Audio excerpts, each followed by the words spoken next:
2009, 2010, somewhere around there, when they first started having scoping meetings.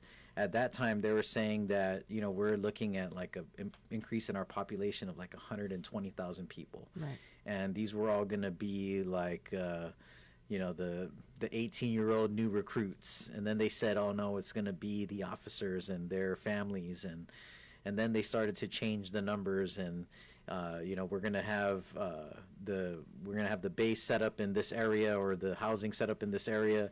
And now, fast forward to 2024, now we're dealing with the Missile Defense Authority, which is a totally different kind of new facet to the build-up conversation. Obviously, along with all of the action around the military build-up, there has to be an address of aerial warfare, and that's basically what we're dealing with, right? And this is not a new conversation for Guam. We've experienced a multitude of internet threats from North Korea and China. China had a missile once called the Guam Killer. I don't know if you guys remember that. Yeah.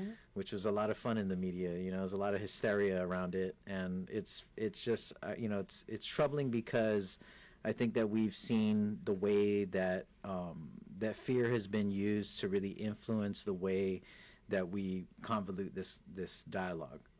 Which is why I appreciate that you kind of you open this conversation around the geopolitical conflict and the role that Guam and our region plays in global peace. When I think about this conversation, a lot of times it always veers to something around national defense. And I think the issue I take with the conversation around national defense, I mean, aside from it always being the trump card to everything from language and culture to public safety, and the protection of our environment, I think my biggest gripe is that national defense rarely includes us. National defense means the defense of the homeland, and the homeland is not Guam. I don't think that anybody should be naive and get it twisted that the homeland. I mean, the Guam is we're part of the, what do they call it? The third island chain. But second island chain. But one thing I will point out to you, which is really interesting, right? So there's a new commander of the Indo-Pacific Command, Sam Paparo. And he is this fiery, he just lays it out there on the line. I mean, Aquilino was a little bit more restrained, I think, in terms of what he said. And the new commander, who came over from PAC Fleet, is full of very strong opinions and says what he believes. And when he testified on the Hill about the Indo-Pacific and about the security, he said, my first priority, and he said this multiple times, he continues to say it in speeches, and I am taking him at his word, and what we need to do is leverage his words for Guam. But in his words, he says, my first priority is the 170,000 Americans living on our homeland, because don't make any mistake, Guam is the American homeland, and it must be defended.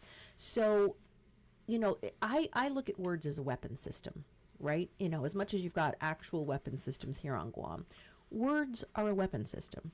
And if somebody is utilizing words that we can then leverage to be able to get more of a voice, more parity, more of what we need for Guam, then let's go ahead and do that. And so I think it's fascinating, and I think it is a positive move to see Paparo look at that, because Paparo's got a lot of interesting ways to look at the Pacific. Another way that he looks at the Pacific is he says, instead of going around and militarizing the different areas of the Federated States of Micronesia or Palau or all these other areas, right, where they want to have this distributed military architecture to defend world peace, he said, let's look at the commercial dual use, so that instead of us putting our efforts into building little military bases all over the Pacific, because who wants that? The islanders definitely don't want that, and we're not even, it's definitely not in our interest to do that. Instead, what they do is the Defense Department is promoting the expansion of commercial capability. So you take the international airport in Yap, you take the international airport in Guam, you lengthen the runways, you expand the facilities that go to support it, you increase the amount of commercial air traffic, which all increases the economy and the lifestyle of the people that are living there. And then, in the unlikely event that something happens on the military side, the military, of course, would be able to utilize the commercial capability, but you're not militarizing the Pacific. You are, and I think that is a really positive move, because now we've got the military advocating for expanding economies, expanding commercial capability, building the cultural, environmental, societal capability of the islands. And then that accomplishes several things at once, because I think Paparo sees it from a broader view. It's not just defense. It's also diplomacy. It's also economics. It's also about the lifestyle of the people that are in the Pacific, because you not only want to make a military deterrent point to the rest of the Indo-Pacific, you want to make a point that America is an ally and a friend and a country that supports the expansion and the thriving of the islands in the Pacific. And so I think we leverage that. I think we hold them to their word. I think we say, great, Guam is part of the homeland. So if we're part of the homeland, then we need policies that support our people, that support our culture, that support our environment, that support our economic development, and that don't disadvantage us. So that's just a perspective that I think is important to look at. You know, I think that, I guess my issue is that this is, it's great when we have these perspectives on Guam and, you know, Guam's defense and where that extends and what those limits are.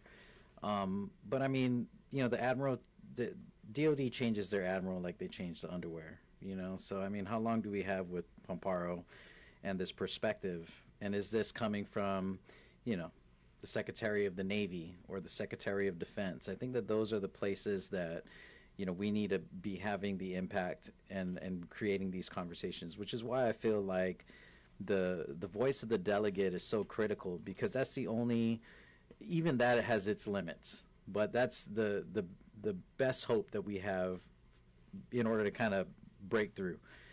The conversation, I think, with around Guam and having it isolated in the interior is its own animal in and of itself. And I think that we've seen a lot of different efforts to kind of elevate our representation beyond the capacity of the interior. And I agree with you. I think that removing Guam out of the interior is intelligent. You know, maybe that is elevated up to the office of the president. Maybe it's not. You know, I think that the State Department is definitely a place that we clearly want to engage more at. I mean, that's the federal government's arm for foreign engagement, you know, government to government engagement, which is what I think we really desire. You know, I will say that in the conversation around national security, you know, a lot of this conversation has evolved to expand to genuine security. And, you know, when we talk about, and there's been attempts, I mean, not to kind of discredit the efforts of our local leadership, I think there have been attempts at the local level to, you know, to start introducing these other concepts into the conversation. When we talk about security, if we're talking about genuine security, you know, we're also talking about accessible healthcare, affordable healthcare. We're talking about food sustainability, yes, our ability to, you know, respond to and recover from natural disasters. We're talking about drug addiction and our, you know, our trends in incarceration and, you know, justice and system and whatnot.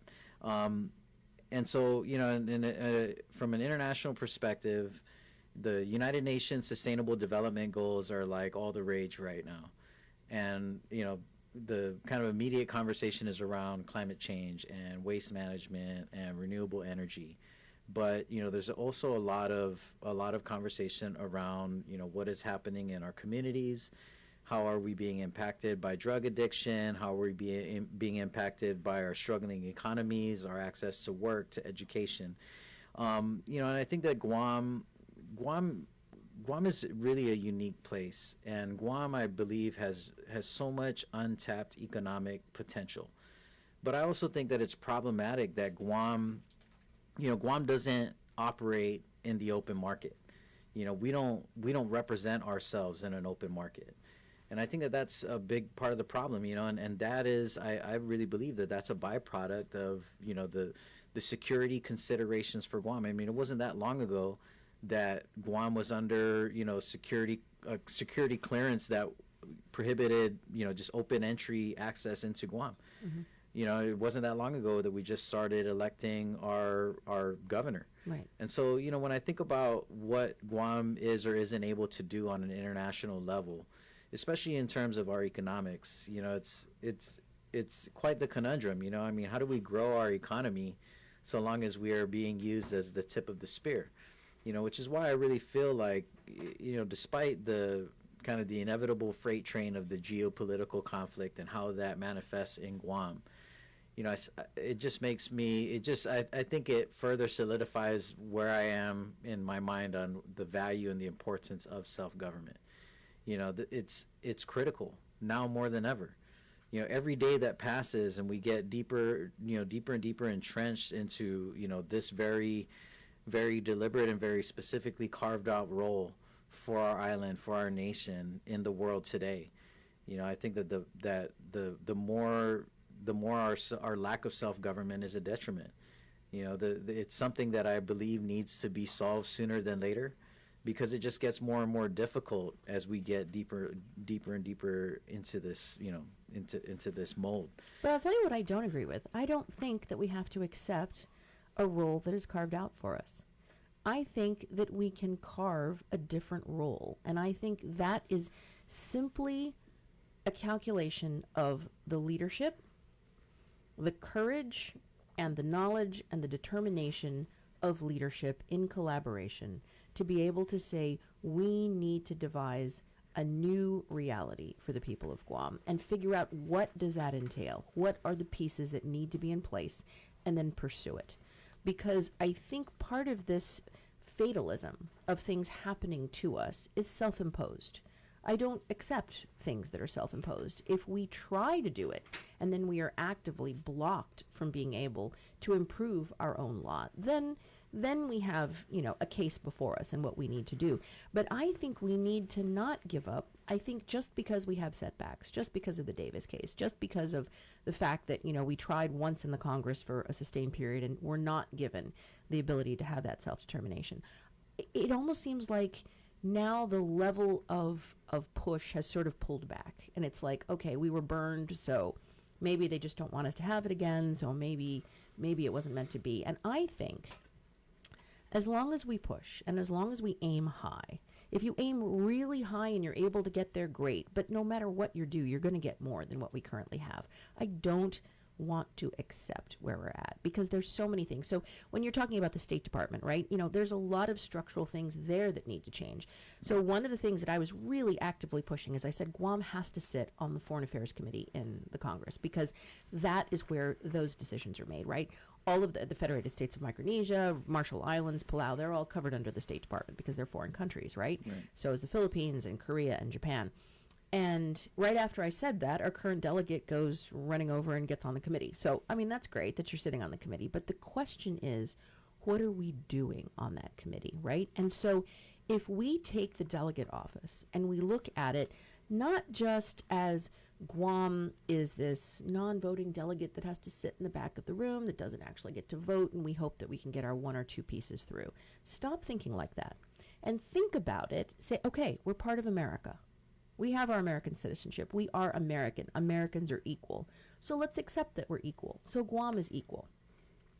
And we take our unincorporated territory status, and instead of acting like this is a barrier, we use it as a blank slate and say, look, it gives us some ability right now, while we're pursuing self-determination, to have a richer ability to promote our culture, because that's one of the things that would go away. If we were to go after statehood, one of the first things that would happen is, that would erode our ability to identify as a unique culture. So, there's all these things that we have to balance. There's always the yin and the yang, right? But if we take that and we say we can redefine what we want to do. So my question is, what stopped us? What happened in the last 10 years that took away our ability to have that imagination, have that vision, and pursue what we want to pursue? We should not limit ourselves. If somebody else is telling us, stop, we're not going to allow you to do that, very different argument, right? Then we can all band together and go after them. But nobody's telling us to stop. In fact, I think we've got more attention trained on Guam right now going, okay, So what do you guys think the solution needs to be? And I think if we stood up and we started to push harder, I think the timing right now is our best friend. Right now, the timing is perfect for us to be able to say, these are the priorities we need for Guam. We need to be part of the Asian economic buildup, right? The United States is investing in a Luzon economic corridor. They just had a bill. I just put out a press release on it that nobody covered because I'm running for Congress now, so nobody covers my stuff. But there's a proposal that just came out in the Senate that opens up ship repair and starts to give it to foreign countries like Korea and Japan. Why aren't we doing the expansion and bringing back ship repair facilities to Guam? We used to have a ship repair facility. That was outstanding. And then here's the other thing. And it's not just the welders and the people that are repairing the ships, but all those people that say, oh yeah, my kids are, really into their phones and their computers and they don't want to go out there and be welders. Well, half the tech on a ship now is all AI and all this like high-end tech. So we could be training our youth and retraining folks that are in jobs that they don't, they want to aspire to do more and be part of a really active, aggressive ship repair. And again, dual use, not just for the military. We could bring back dry docks. We could be repairing fishery vessels, research vessels, Asian Pacific trade could then start to go through Guam and we could get more involved and build an economy that is diversified and do more of these things. But it seems like we've limited our own imagination and our own passion and perseverance to push for things to make our lives better. And I say something needs to happen to trigger that again so that we know what we want to do and set a goal for when we want to achieve it. So how do you think that you can use Guam's delegate position as a way to assert Guam's priorities in terms of genuine security for the island amidst all of this geopolitical tension? So how do we incorporate, obviously the priority is more, defense against a violent threat or, stability, a stable, free Indo-Pacific region. But, that does not address this, kind of this created housing disparity that we're experiencing as a byproduct of the military buildup. Right. And so how do you imagine utilizing the congressional delegate position as a way to make sure that Guam's genuine security interests are addressed? So there's two prongs on that. So the first thing is when they talk about a free and open Indo-Pacific, they also say prosperous. That is a key, again, words as a weapon system, right? For whom? Exactly, I gotta Melvin. ask. 100%, right? So when the United States stated policy is a free, open, and prosperous Indo-Pacific, we need to say, in order for America to be a part of a prosperous Indo-Pacific, why is the United States only focused on giving Taiwan opportunities to build ship factories in Arizona? Amen. Why are they only That's what I wanna focused know. on doing ship repair in Okinawa and South Korea? Yeah. Why are they pouring money into a Luzon economic corridor in the Philippines? And you know why? Structurally, it's two things. Number one, structurally, we're still stuck with the buffalo with the parks. They consider us a national park in Guam, right? So we're not in commerce. We're not in the discussion, right? We just recently got a seat on foreign affairs, and let's hope that there's some real discussion that's going on in foreign affairs, right? Because we're not putting forward what we need to do. So here's the thing. Nobody in Washington has the job to sit around and go, oh, what does Guam need? Let's take care of Guam. Let's see, Guam's economy needs this and this and this. Let me assign my 2 staff in the Department of XYZ to do this for Guam. Nobody's doing that, Melvin. We have to do that. We on Guam have to say, what do we want? We're not saying what we want, and yet we lament not being given something. And so what gets me is you can't say, America's just treating us as a military base and they're not helping us economically. Well, what have we asked them to do to help us economically? What policies specifically have we tried to fix? So there's this big push to rewrite maritime regulations, right? I see that as an amazing opportunity because it's going to do multiple things. Number one, everybody finally realizes that the Jones Act just doesn't work for anybody, right? I mean, the entire American economy doesn't have enough Jones Act ships to be able to do the things that it needs to do, especially in the Indo-Pacific, right? great opportunity for Guam to very specifically write up the things that we need to tweak in order to get those pieces put in there. And instead of it being Guam fighting the Jones Act, it's Guam becoming a part of a national rewrite of the maritime strategy to get that addressed.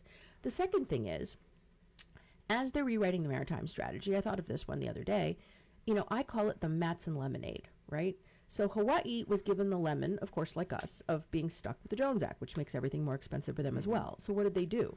They turned it into an opportunity and created one of the most, financially, strong companies in Hawaii, because they took advantage of the fact that they were U.S. and they built an entire shipping, industry for the Pacific. So Guam, as U.S., now you've got all these things that are happening, right? You've got technology, which needs to happen on U.S. soil. You've got research and development that needs to happen on U.S. soil. We are U.S. We're American citizens. We can get clearances. So when you're doing all of this stuff in Okinawa and South Korea and the Philippines, right, there's certain components that can only be done in America. And why would you fly it all the way to California when we can carve out a piece of that and say, since all the underwater cables land here and we've got broadband and we've got all this capability, why don't we turn Guam into a very specific technology hub that supports R&D, supports, so many different things. There's so many ideas about what we can do, right? So it's two-pronged. One, we have to know what to ask for. And one of the things I think would be important is if I got into Congress, bringing together private sector, public sector, coming up with a really short list of the things that we think would really be the short, easy targets for us to build a stronger economy that would diversify our economy, and then taking that to Washington and specifically pursuing support for us to be able to get those pieces. Because if we're not asking for something, we can't complain that we didn't get anything. And then the second thing is sort of this whole question of, well, we're not the CNMI, so we don't have talks in place, so we can't overcome these things like the Buy America provision, which is, hamstringing us, or, agriculture policies or immigration policies. I say we put that together, just like the Commission on Self-Determination has done an amazing job putting that together. I think we need a light version of that, where we put together what are the top policies that are preventing us from being able to succeed and lowering prices and becoming more functional and bringing up the quality of life for people. Like, what is it that's doing that? And then taking that to Washington and pursuing that as an agenda. So if you look at Don Don Donki, people go, oh, we need to lower prices on Guam, right? What's the one thing that lowered prices almost immediately? It was the opening of Don Don Donki. And why was that? Because that looks to Asia and brings in goods that don't have to come in on Jones Act ships, right? You change the brands that you use, but some of these brands in Asia work better here with the humidity and everything else that we have, and the fruits are sometimes fresher, right? So you look to that part of the world and you start to bring that in, and it creates the competition that brought all the prices down. The first time Kmart ever had a sale was the week that Don Don Donki opened, right? So if we want to start to bring down these costs and these prices, we need to embrace the fact that we're America and Asia, but come up with very specific policy solutions that we could put before Congress as amendments onto existing larger bills, just like Puerto Rico did. Puerto Rico got exemptions from the Jones Act by putting in targeted amendments in the FAA Authorization Act. And they're now enjoying the benefits of that because their representative knew what they were doing. Guam needs to do the same thing. So I got to ask, this is kind of straying from it, but given the situation with Puerto Rico and also what's happening internationally with New Caledonia, as you know, New Caledonia is experiencing civil unrest around their political status referendum. And one of the major challenges in New Caledonia is voter eligibility, similar to us. And it's not to, equate our struggle with, the violence that's occurring in New Caledonia, but in a principle level, a fundamental level, we have a very similar conflict in that we are asking, who is the self and self-determination, and who should make this decision. Now, New Caledonia is similar in that, they have the French government imposing on them what their voter eligibility should be. And what France did was introduce a constitutional amendment to allow for to extend eligibility to French residents of New Caledonia who have been there for 10 years or more. Now, for Guam, we were basically instructed by the Ninth Circuit Court that we couldn't conduct our referendum, our political status referendum, using the eligibility requirements that were passed into law by the Guam legislature. And so on a fundamental level, I'm troubled in the sense that, if you can acknowledge that the insular cases are clearly racist but are still good American law, our COD law that created the plebiscite, went through the democratic process and was still adopted, by our legislative body. And so in my mind, that's good Guam law. And it's counterintuitive to say, well, you guys passed this law through this democratic process, but X that, we're not cool with that, so do it another way. And so, in an environment that we exist in today, where our population is constantly changing and evolving, Chamorro people are now a minority in their own homeland. It takes 1 year of residency on Guam to qualify to be eligible for any general election. What does a self-determination referendum look like today versus 10 years ago versus 10 years from now? Back in, I want to say it was 2019 or 2020, the Finogi Coalition circulated the Finogi Pledge, which is a real simple yes or no question: do you support Chamorro self-determination?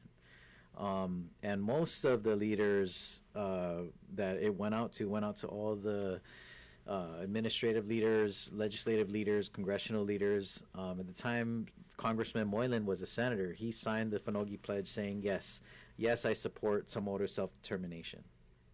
And when he ran for delegate, he changed his mind. He decided that he wants everyone to vote. He was asked on the trail. And so, we haven't seen, in light of the Davis case, the bottom line right now is that we cannot have, if we want to limit eligibility to vote in a self-determination referendum to Native inhabitants, then that referendum must be facilitated by a non-government organization. It cannot be done using public funds. And so, and that's of course the conundrum, is that, the passing of the law that created the plebiscite is a reflection of our desire as a people, right? We told our elected leaders, this is what we want. This is how we want to have a self-determination referendum. And now that, and so of course, if it can be done with an NGO, but that was, it's counter to the point, right? We wanted our government to do the morally correct thing in a situation like this. We wanted them to stand on the side of historical justice, restorative justice. And at this stage, the only real solution, viable solution, is to elevate it to Congress. Congress can override the Supreme Court anytime they want. And so if Congress was to authorize a vote, a self-determination plebiscite on our terms, then it doesn't matter what the Ninth Circuit Court said or what the outcome of the Davis case was. Exactly. And so, and it's a very different conversation than the one that's being had in Puerto Rico right now, because Puerto Rico is like 97% Puerto Rican. Right. And so, they're not dealing with the same kind of realities that we are in terms of our island being kind of a hub for, through migration. So I have a question for you. Yes. So all of that thought process goes into a smaller voting pool on Guam. And you're the expert on this, not I, and you track this extremely closely. So my question would be, what are the opportunities for Guam to be able to expand the voting pool and include not just Guam residents, but include the Guam diaspora that lives in the States? Well, right now, under the law that we have now, which has, was ruled against by the Ninth Circuit Court, but is still codified, right, is still in the books for Guam, our law defines voter eligibility as 1, you must be a native inhabitant, and 2, you must be a registered voter on Guam. And so that means that even those who qualify as native inhabitants but have changed residency to the continental U.S. are now ineligible to vote in our referendum. But that's a Guam law. That's a Guam law. And all that takes is 15 people, well, 8 people to say yes. Well, I mean, I think that was built deliberately by design because let's say, for example, that I take my family and I move to California. Right. And I become a resident of California and a registered voter in the state of California. What it means is that symbolically I have committed an act of self-determination for myself and my family. Because now as a resident of California, I have a representative in a representative democracy. I vote for my rep. Whether my rep wins or not, I participate in the system of government at its, in its full form, which is different than the residents of Guam, right? Like, if in this election I'm a resident here and I vote for you, you're a non-voting representative should you win, right? I don't get to vote for my representative in the Senate, nor do I have representation in an electoral college. And so, that's kind of the lesser known aspect of the way that we built our referendum law was that, we're not shy about discriminating in a vote because we're very upfront about recognizing that the right to decolonization is the right of the colonized. And Dave Davis, unfortunately for him, does not fit in that category. Dave Davis was a full-fledged U.S. citizen with all of the bells and whistles and all the rights as every other citizen, and then he decided to move to Guam and become a lesser citizen. You know what I mean? Which is not the same choice that people who grew up in Guam had. We didn't have that choice. My grandparents were made U.S. citizens via the Organic Act of Guam, and I just so happened the unlucky fate of inheriting that. So I mean, in that way, our law also recognizes that if you commit an act of self-determination as an individual, then you've decolonized on your own. You know what I mean? But my question still remains, right? So everything that we're discussing right now in terms of what the federal government has sort of mandated for Guam, it's not constitutional. It's all just merely laws that were passed by the Congress, right. Which means that a different law could be passed, or even easier than that, an amendment could be passed that could change a few of the words on it that could fundamentally alter the way that things are done. The same goes for a Guam law. Just because Guam law is passed doesn't mean that it's an immutable fact. It wasn't carved on a tablet and brought down from Mount Lam Lam. So you could easily rewrite a Guam law. So my question is, I mean, and I'm looking at this, I'm saying, okay, so the military is saying 40 to 50,000 people are going to be coming in on the island, right? And so you're going to have this watering down, and until we can get economic opportunity up and the quality of life up and the quality of healthcare and schools and all of these things to a point where, families can truly say, this is a place that I want to stay and thrive and grow. And there's only a limited number of opportunities. And if you don't, it's like musical chairs. If you don't get that one good opportunity and you're good and you want to take care of your family, you're going to be forced to move off the island to find that opportunity, right? But if we're just looking at the numbers and we're talking about justice and we're talking about going after justice within a framework that we have limitations to change, but if we wanted to try and do something that was the fairest and the most potential to be able to really understand from the Chamorro people what their views are on the self-determination for Guam. If we're going to let folks that all came to Guam and moved here as contractors or whatever over the last couple of years, if we were to open that up and say, and don't make it a racial and don't make it let's go play by their rules. Okay, so your rules say it just has to be a residency thing, right? So anybody who was a resident of Guam in the last 50 years, right? Because how many former military contractors are going to go, oh yeah, I want to go vote in the Guam plebiscite about self-determination, right? They're probably not going to do it. But all of the families of Chamorros that live on Guam who are now living in Seattle or California or wherever might be able to vote. I'm brainstorming, but I'm saying that, it's what I want to see is our ability, instead of hitting our heads against the wall and not seeing any change or any difference, I would love to see us starting the conversation with a whiteboard and just once again saying, okay, so we were blocked from being able to come up with this solution. What are other creative solutions that would enable the people of Guam to be able to have a say and to have that ability to actually participate in a meaningful act of self-determination that was not so completely watered down and twisted that it really doesn't. And it won't be perfect, because every time we've tried to do something and it made a lot of sense, we've been blocked. So we have to, I think, rewrite what we're able to do and try new procedures, try new possibilities. Well, I mean, I don't disagree with that. I think that there's, there has to be more conversation around this issue now, especially because there's, it's not as straightforward as it once was prior to the Davis case. But I think that said, I think it was a tough blow, I think, for the people of Guam to kind of be handed down this imperative from the federal courts. But at the same time, I think that it's also something that is, has ignited something in the community. I think that there's a lot of people now who are, kind of seeing it for what it is, and I see it, I just see it as interference. I mean, if self-determination and self-government were really a priority for the federal government, then we wouldn't be, kind of playing this song and dance over and over again. I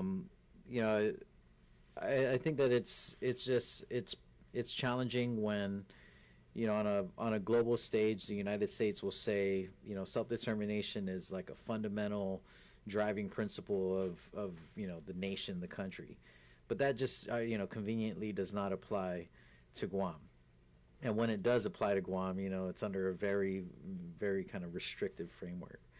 I wonder what this looks like at a congressional level with deliberate advocacy for a referendum and for kind of a decolonial approach, because even at a congressional level, that's one of the differences when you have this conversation around self-government with the federal government versus with the international government. Right. The federal conversation will say you can talk about self-determination, you can talk about self-government, but you won't talk about decolonization. Whereas in the international perspective, all of those things are all they're inseparable. Right. And I think I always say that the reason why I think that exists is because it requires the federal government to admit that they still have colonies in 2024, which they all agreed should not be the case. Yeah, here we are. And it's easy to kind of say, oh yeah, self-determination is a fundamental driving principle of the government, but not indigenous rights, not native rights. Those are totally different things, and those now we're getting into the weeds.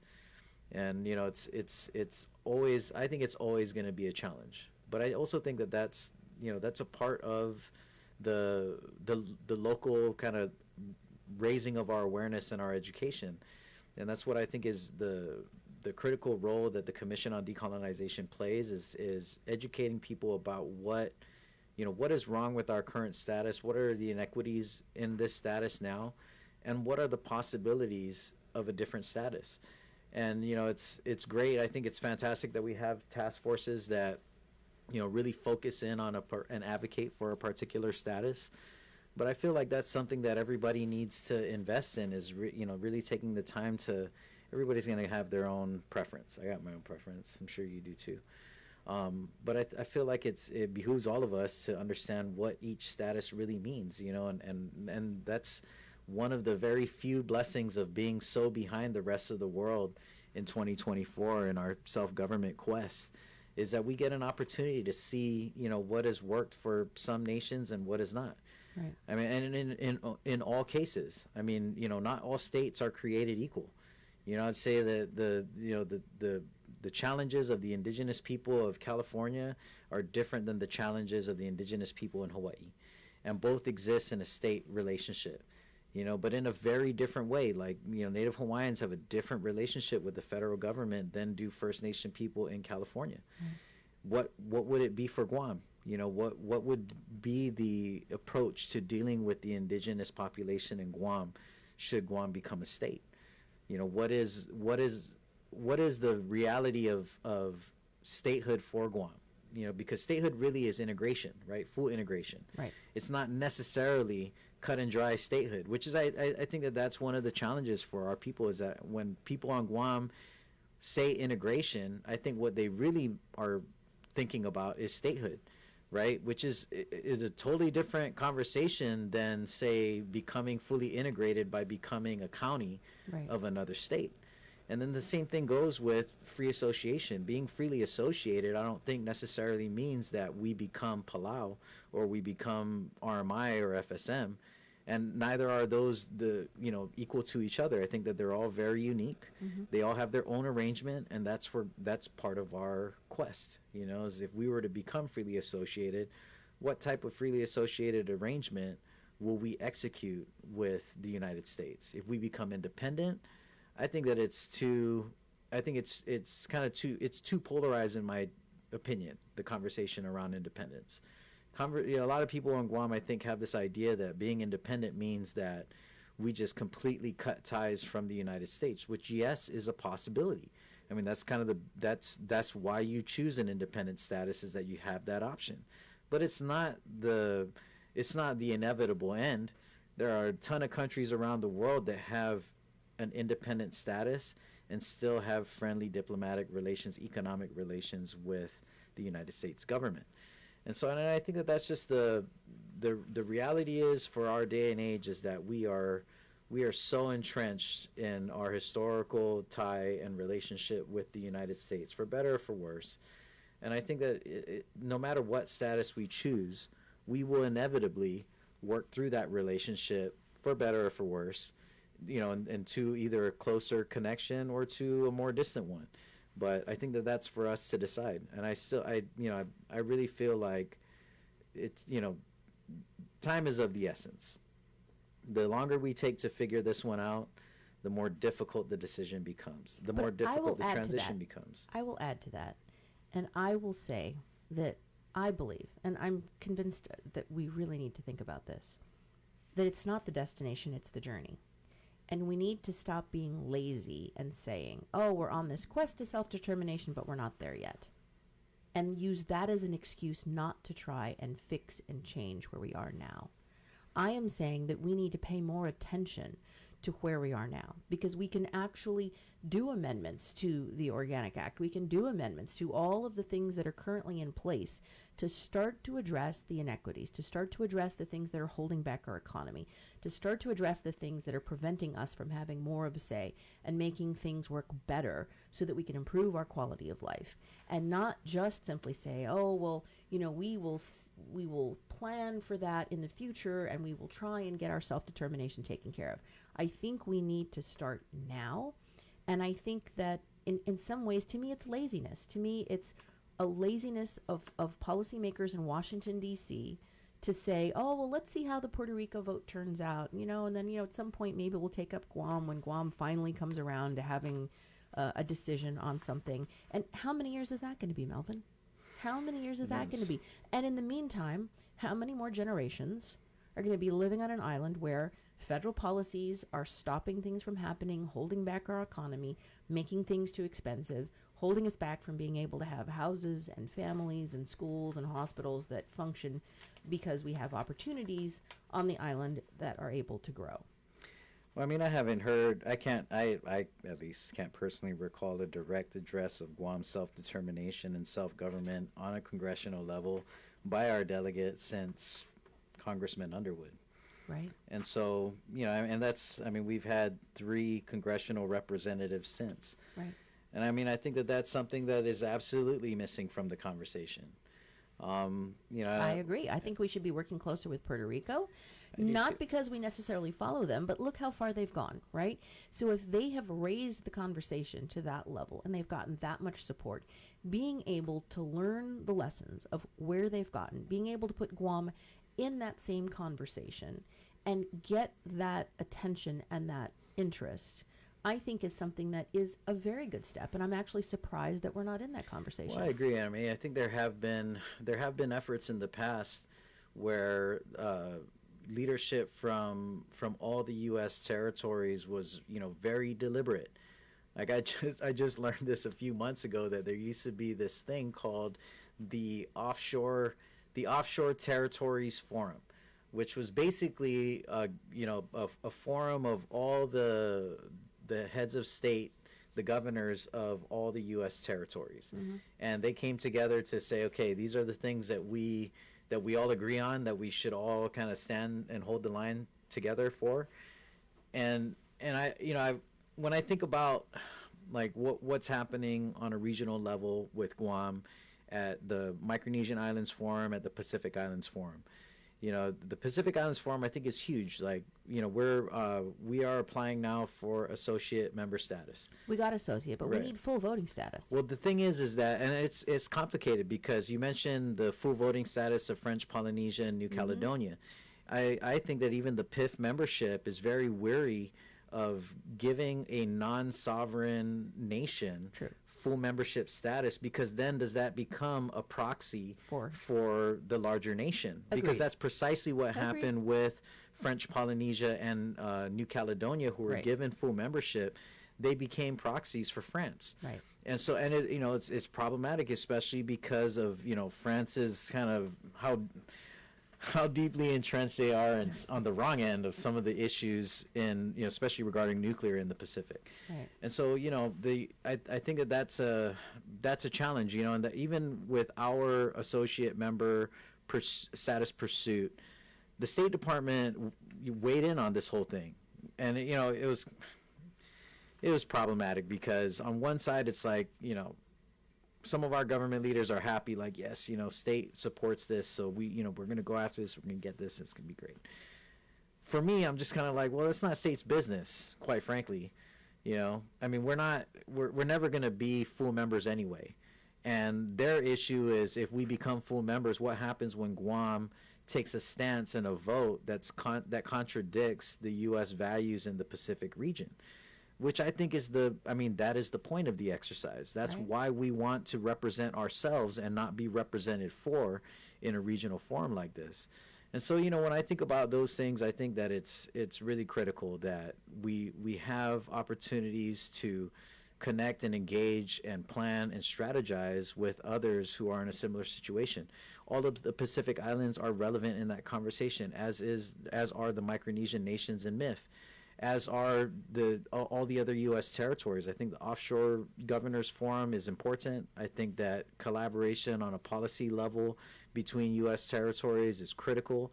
I mean, I think that's also why we attend the United Nations and engage with the C24s, because that's one of the rare opportunities that Guam gets to engage with the other 16 non-self-governing territories But in I the world. think we take that opportunity. I think we just simply step up. We have a voice. We use our voice. We decide what we want our message to be. We decide what we want Guam's role to be. Because with the entire world looking at the Pacific and saying it's the Pacific that holds the glue together, that is going to be responsible for global peace in a time of major conflict, you could not have a group of independent nations and territories that have a better concept for preserving peace. You will find that all of the governments of the Pacific are probably the most peaceful, the most dedicated to peace societies in the world. And so to be able to have a louder voice, I don't think we need to be waiting to be given permission. I don't think we have to be allowed to have a bigger voice.